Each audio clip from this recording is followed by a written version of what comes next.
Hi, I'm John and welcome back to my Lair of Action Figures. So today is Sunday and like every Sunday it is This Week in Action Figure News, episode 8. So of course we're going to be talking about the disaster that was the pre-orders for this guy over here. I had two who were pre-ordered, they should have shipped out, didn't ship out. So a lot of people have been talking of in the US, most of the collectors I know over there are very pissed off because they got their pre-orders cancelled. So I was lucky, I managed to place some on Hasbro Pulse, so I should be getting it from Hasbro Pulse, but this is starting to worry me because this is the first time Walmart pulled something like this on me. All the other pre-orders and orders that I get from them, no problem at all except for this one. I send off an email asking them a bit about it, but the customer service seems to be following the same trend as the one from Hasbro Pulse, so I haven't got any order or any updates about it. I will keep you updated about it because I think it would be interesting to see how Walmart is going to handle this. Now, of course, this for the European customers or people from the rest of the world except the US and maybe Canada will know about it. Walmart changed a lot of its politics about purchasing, selling, and how they're orienting their businesses. Now, of course, you have noticed that they have gone into more fresh products like milk, dairy, also meat, fruits, vegetables, and have downsized a bit on the other products that they have. They prefer to have an online catalog to be able to ship out, and of course there's a problem with theft who has gone up pretty much in the US, and due to the fact that in certain parts of the US the amount of money stolen before the police arrive is very high compared to what it really should be, and there's no consequences, so there's a lot of items who are placed behind keys that everything is locked up. So this is something who's pretty interesting, and this is where the part I do not understand with Walmart. There's tons of pictures of people buying them from the shops, and over here it should, sorry, we cancelled your pre-order. I do not know who's responsible at Walmart, but that guy needs to be fired because this is the perfect example of something that should be there. On top of it, they pre-charged my credit card, so it's not like they didn't have the money. They knew the money was there and it was already blocked. The only thing they had to do, process it, ship it out. There is no theft, there is no problems with this kind of merchandise. You ship it out. It doesn't go into the shops. You can maybe get some extra stock to go to the shops, but all of this does not see any customers, so there's no risk of theft, deterioration. All these problems, all these hassles around Walmart will not happen. So I really don't understand why they went this road, but again, this is Walmart decision, and I find it pretty sad that it happened to me. Now, big question comes up. What's going to happen to the twin pack with Quick Kick and Beachhead? Because for my American collectors and myself, well, most of us didn't manage to pick it up on the Hasbro Pulse website because it sold out in a fraction of a second. So what's going to happen here? Because I've seen a lot of people starting posting pictures saying that it's in the shops. My pre-order at Walmart tells me that it's for the 1st of September. That's coming up pretty fast, and I'm kind of worried that it's going to end up in the same shit show than the one we got with Crystal Ball. So I hope not, because this could be problematic for me. Now, I can still order from Hasbro Pulse Europe. I'm not a big fan of ordering through Hasbro Pulse Europe. Brings up a lot of my cost. There's a lot of hassle going on, and don't want the hassle, so I prefer to order from, of course, Hasbro Pulse US. It permits me to get up different pieces for my collection that I send off to my freight forwarder. So yeah, this is going to be one question that needs to be answered. Now, continuing with not so good news, or maybe for some it is good news. Well, there's not going to be any Hasbro PulseCon. Now, of course, this is something that was happening around the end of September, so they decided to remove it. So this, for me, is a bit of a weird situation to understand what Hasbro is up to, because, I mean, you're in Hasbro office. It's not like you're filming from off scene.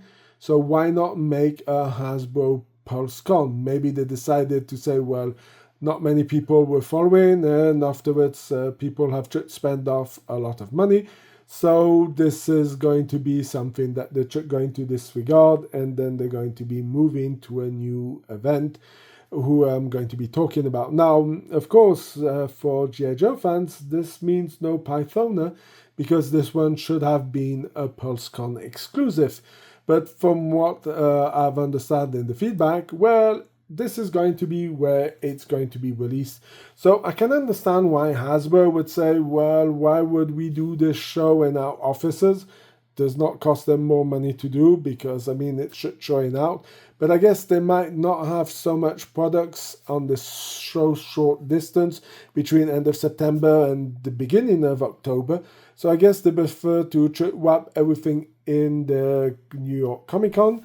And I guess we're going to be getting more info about it around the 9 to 12 of October, or even before that date. Now, continuing with some more G.I. Joe news, we have this guy who is popping up again. There's some leaked information that this guy has hit the Los Angeles port, and it's been unloaded. So this means Hasbro is going to get it. So I'm wondering what they're waiting for to announce it, because somebody leaked some information on the internet and talked about it. Now it's a link to, what is it called? Amazon, an Amazon link for people who sell their products. If you go to it, it puts up as blank, as nothing there. But I guess the guy is giving himself a good publicity, because he must have a seller link. So he might be getting like a referencement from Amazon and going to get some free goods or some money for doing it. So it's a pretty smart move on the behalf of that person. But knowing that this guy is arriving at the port of Los Angeles, or is currently unloading in the port of Los Angeles, makes me wonder, why are they not announcing it? Or are they going to keep it all in wraps and going to announce it on the 9th of October, or just a bit before the 9th of October, and going up for pre-order between the 9th and 12th of October? That's my speculation on it, and that would make a lot of sense about it. Now, that's going to be it for the G.I. Joe news. Let's talk about more Hasbro stuff, and we're going to be talking about the Haslab. How is it doing? Well, not that great, because we're still at 3,697 pieces, so it's going up a little bit, but not that much, because it still needs a lot more to reach the unlock, and it still has 15 days. So should we panic? Should we not panic? I don't know, but this seems to be another close call from Hasbro. Maybe they don't seem to be that much worried, and the fact that the Asia market hasn't brought in their numbers yet, and we're going to be seeing that at the end. Towards the end or the last day, they're going to be adding them on. But for now, it looks like it's going to be, again, a roller coaster of emotions for the Star Wars fans. Now, for the fans of 1/6 scale, let's talk about the 1/6 scale world. So we're going to be starting by Inart. So, of course, they are announcing a Wonder Woman from the Batman vs. Superman Dawn of Justice, and this figure is going to go up on pre-order on the 27th of August 2025. Now, by looking at it, I'm not seeing at all Gal Gadot face sculpt here. There's something, but they need to tweak it. The fact of giving a seamless body is an interesting pick and makes sense. Personally, I'm not a fan of these bodies. They have a tendency for some to deteriorate pretty bad over time, because it is normal. The elasticity who goes into it is going to evaporate over the time. It's like plastic. So, of course, this is something that is going to be a bit problematic at the later dates.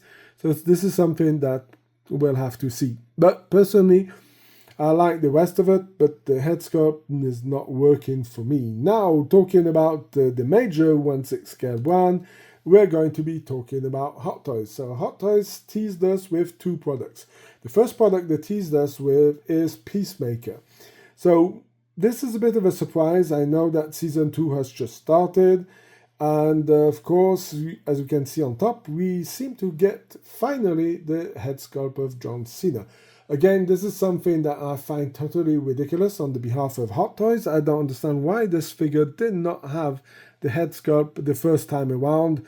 Of course, it looks like he gets a small backpack, jetpack, so I guess this is something related to Season 2. I haven't started watching it, but again, this is something that is a bit surprising that the head sculpt was not given in the first one. I mean, it's John Cena.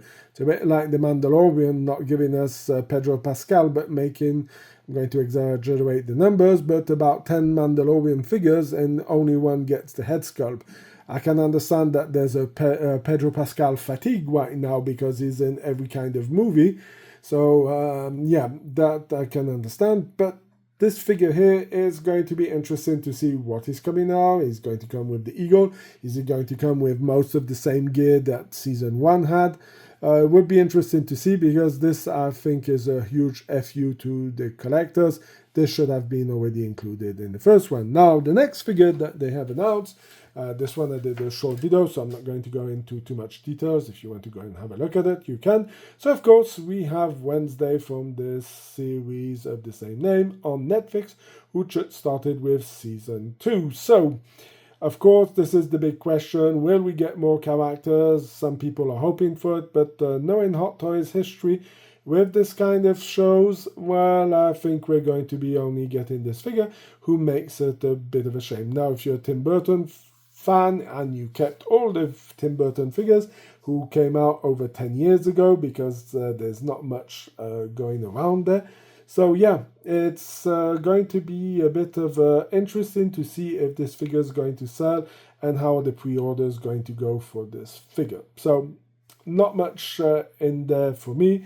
I'm still going to believe I'm going to pass on it. We'll see maybe later on. I guess it's not going to be sold out before it comes out. If they improve the head sculpt, I might pick one up, but for now, it's a big no on this figure. And with this, it's going to end this week in Action Figures News, Episode 8. If you like this kind of video, please leave a like, share, comment in the section. If you have any suggestions for future videos that you would like me to make, or any kind of ideas, let me know in the comment section. You can go and check out my Facebook page, where I publish also news, pictures, and use it as a database for certain Action Force figures and others. I'm going to be developing that even more in the future, but time is a bit short and I do have a lot of stuff to do. So until then, I hope you have a fantastic Sunday, I hope you have a fantastic day, and I will see you in my next video. Bye!